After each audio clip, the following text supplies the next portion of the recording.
ಮಹಾತ್ಮ ಗಾಂಧೀಜಿಗೆ, ಭೀಮರಾವ್ ಅಂಬೇಡ್ಕರ್ ಅವರಿಗೆ.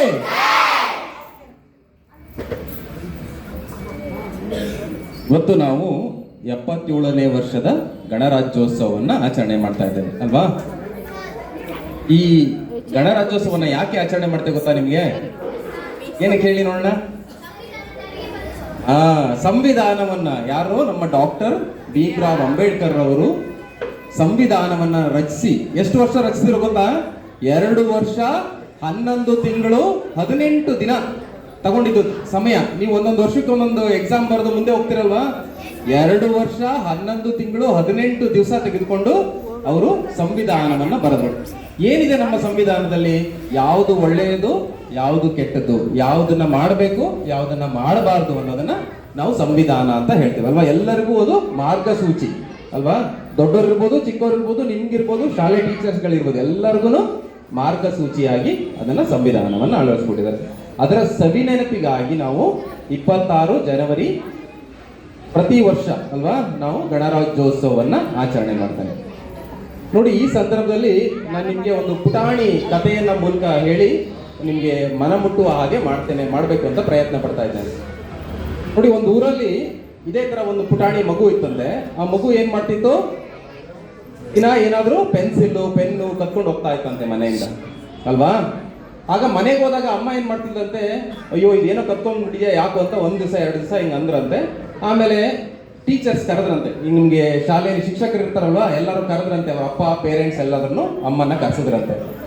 ಎಲ್ಲಿ ನಮ್ಗೆ ತಪ್ಪಾಗಿದೆ, ನನ್ನ ಮಗ ಮಾಡ್ಬಿಟ್ಟಿದ್ದಾನೆ ಅಂತ ಹೇಳಿ ಅಮ್ಮ ಏನ್ ಮಾಡಿದ್ರಂತೆ, ನನ್ನ ಮಗ ಕದ್ದಿಲ್ಲ ಅಂತ ಹೇಳ್ಬಿಟ್ಟು ಮುಚ್ಚಿಟ್ಬಿಟ್ರಂತೆ.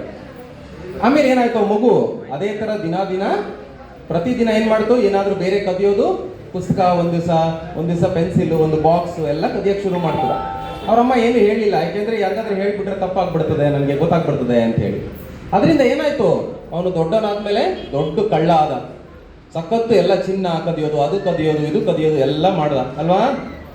ಆಮೇಲೆ ಏನಾಯ್ತು, ಒಂದ್ ದಿವಸ ಪೊಲೀಸ್ನವರು, ನೋಡಿ ಇಲ್ಲಿ ಪೊಲೀಸ್ ಡ್ರೆಸ್ ಹಾಕೊಂಡು ಕೂತಿದಾರಲ್ಲ, ಆ ತರ ಪೊಲೀಸ್ನವ್ರು ಏನ್ ಮಾಡ್ಬಿಟ್ರು, ಕಳ್ಳನ ಹಿಡಿದ್ರು, ಕರ್ಕೊಂಡ್ಬಂದು ಕೋರ್ಟಿಗೆ ಬಿಟ್ರು. ಈ ಸಂವಿಧಾನ ಪ್ರಕಾರ ಶಿಕ್ಷೆ ಇರುತ್ತಲ್ವಾ, ಯಾರಿಗೆ ಎಷ್ಟು ಶಿಕ್ಷೆ ಅಂತ ಅವ್ರಿಗೆ ಗಲ್ಲು ಶಿಕ್ಷೆ ಮಾಡಬೇಕು ಅಂತೇಳಿ ಕೊಟ್ರು. ಆಗ ಅವ್ರನ್ನ ಜೈಲಲ್ಲಿ ಹಾಕಿರ್ತಾರೆ ಮಗುನ. ಆಗ ಅವ್ರ ಅಮ್ಮ ಬರ್ತಾರೆ, ಅಯ್ಯೋ ನನ್ನ ಮಗನ್ಗೆ ಹಿಂಗ ಆಗೋಯ್ತು, ಗಲ್ಲಿಗೆ ಶಿಕ್ಷೆ ಹಚ್ಚಕ್ಕೆ ಹೊರಟಿದ್ದಾರೆ ಅಂತ ಅಲ್ವಾ.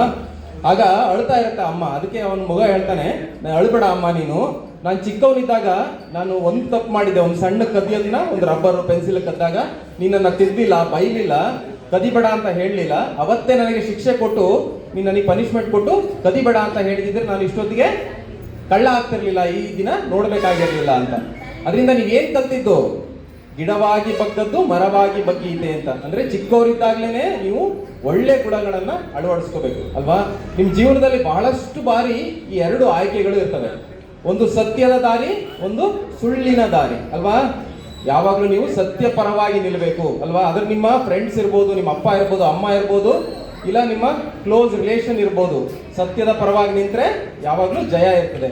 ಅದಕ್ಕೆ ನಮ್ಮ ಏನು ಆಂಬ್ಲಮ್ ಅಲ್ಲಿ ಏನ್ ಬರೆದಿದ್ದಾರೆ, ಸತ್ಯಮೇವ ಜಯತೆ ಅಂತ ಬರೆದಿದ್ದಾರೆ. ನೋಡಿದ್ರೆ 3 ಸಿಂಹ ಇರ್ತದೆ, ಪ್ರತಿ ಒಂದು ನೋಟಲ್ಲೂ 3 ಸಿಂಹ, ಅಶೋಕ ಚಕ್ರ, ತೆಳಗಡೆ ಏನ್ ಬರೆದಿದ್ದಾರೆ, ಸತ್ಯಮೇವ ಜಯತೆ. ಜೋರಾಗಿ ಹೇಳಿ, ಸತ್ಯಮೇವ ಜಯತೆ ಅಂತ ಬರೆದಿದ್ದಾರೆ ಅಲ್ವಾ. ಅದರಿಂದ ಯಾವಾಗ್ಲೂ ಸತ್ಯಕ್ಕೆ ಜಯವಾಗ್ತದೆ, ನೀವು ಒಳ್ಳೆ ದಾರಿಯಲ್ಲಿ ಹೋಗ್ಬೇಕು ಅಂತ ಹೇಳ್ತೇನೆ. ಈ ಸಂವಿಧಾನದ ದಿನದಂದು ನಾವು ಇಡೀ ರಾಷ್ಟ್ರದಾದ್ಯಂತ ಅಲ್ವಾ ಇವತ್ತು ಏನ್ ಮಾಡ್ತೇವೆ ಅಂದ್ರೆ ಪೆರೇಡ್ಗಳನ್ನ ಮಾಡ್ತೇವೆ. ನಮ್ಮ ದೇಶದಲ್ಲಿ ಎಂತೆಂತಹ ವಸ್ತುಗಳಿದಾವೆ, ಕಲ್ಚರ್, ನಮ್ಮ ಏನು ಸಂಸ್ಕೃತಿ ಏನಿದೆ ಅದರ ಬಗ್ಗೆ ತಿಳಿಸ್ಕೊಡ್ತೇವೆ. ಅದೇ ರೀತಿಯಾಗಿ ನಮ್ಮ ಹತ್ರ ಎಷ್ಟು ಸೈನ್ಯ ಇದೆ ಅದನ್ನ ಡೆಲ್ಲಿಯಲ್ಲಿ ಪ್ರದರ್ಶನ ಮಾಡ್ತೇವೆ. ನಮ್ಮ ದೇಶದ ಒಂದು ಏನು ಶಕ್ತಿ ಇದೆ ಅದರ ಬಗ್ಗೆ ತಿಳಿಸ್ಕೊಡ್ತೇವೆ ಅಲ್ವಾ. ಸೈಂಟಿಸ್ಟ್ಗಳು, ವಿಜ್ಞಾನಿಗಳು ರಾಕೆಟ್ ಕಂಡುಹಿಡಿದಿದಾರಲ್ವಾ, ರಾಕೆಟ್ ಬಗ್ಗೆ ತಿಳಿಸ್ಕೊಡ್ತಾರೆ. ಹೀಗೆ ಎಲ್ಲದರ ಬಗ್ಗೆ ತಿಳಿಸ್ಕೊಡ್ತಾರೆ. ಅದೇ ರೀತಿಯಾಗಿ ರಾಷ್ಟ್ರಪತಿಗಳು ನಮ್ಮನ್ನ ಉದ್ದೇಶಿಸಿ ಮಾತಾಡ್ತಾರೆ. ಈ ದಿನ ನಾವು ಇಂಡಿಪೆಂಡೆನ್ಸ್ ಡೇ ಮಾಡ್ತೀವಲ್ವಾ, ಸ್ವತಂತ್ರ ದಿನಾಚರಣೆ, ಅವತ್ತು ಪ್ರೈಮ್ ಮಿನಿಸ್ಟರ್ ಮಾತಾಡಿದ್ರೆ, ಇವತ್ತು ಯಾರು ಮಾತಾಡೋದು, ರಾಷ್ಟ್ರಪತಿಗಳು ಮಾತಾಡ್ತಾರೆ. ಇಂತಹ ಒಳ್ಳೆ ಸಂವಿಧಾನವನ್ನ ನಮಗೆ ಕೊಟ್ಟಿದ್ದಾರೆ. ಅದು ಏನಪ್ಪಾ ನೀವು ನೋಡ್ಕೋಬೇಕಾಗಿರೋದ್ರೆ, ಈ ಸಂವಿಧಾನವನ್ನ ಬರೆದಿರ್ತಕ್ಕಂಥದ್ದು ಯಾವುದರಲ್ಲಿ ಅಂದ್ರೆ ಹಸ್ತಲಿಪಿ. ನೀವು ಕೈಯಲ್ಲಿ ಬರೀತಿಲ್ವಾ, ಆತರ ಡಾಕ್ಟರ್ ಅಂಬೇಡ್ಕರ್ ಅವರು ಹಿಂದಿಯಲ್ಲಿ ಬರೆದಿರ್ತಕ್ಕಂತಹ ಸಂವಿಧಾನ. ಬಹಳಷ್ಟು ದೊಡ್ಡದಾದಂತಹ ಸಂವಿಧಾನ. ನೀವು ರಷ್ಯಾದಲ್ಲಿರ್ಬೋದು, ಅಮೆರಿಕಾದಿರ್ಬೋದು, ಬ್ರಿಟನ್ ಇರ್ಬೋದು, ಎಲ್ಲ ಸಂವಿಧಾನಗಳ ಅಂಶವನ್ನ ತೆಗೆದುಕೊಂಡು ಒಳ್ಳೆಯ ಸಂವಿಧಾನವನ್ನ ರಚಿಸಿಕೊಟ್ಟಿದ್ದಾರೆ. ಇದನ್ನ ನಾವು ಪಾಲನೆ ಮಾಡೋಣ ಅಂತ ಹೇಳ್ತಾ ತಮ್ಮೆಲ್ಲರಿಗೆ ಶುಭಾಶಯವನ್ನ ಕೋರ್ತೇನೆ. ಬಲೋ ಭಾರತ್ ಮಾತಾ ಕಿ ವಂದೇ ವಂದೇ ವಂದೇ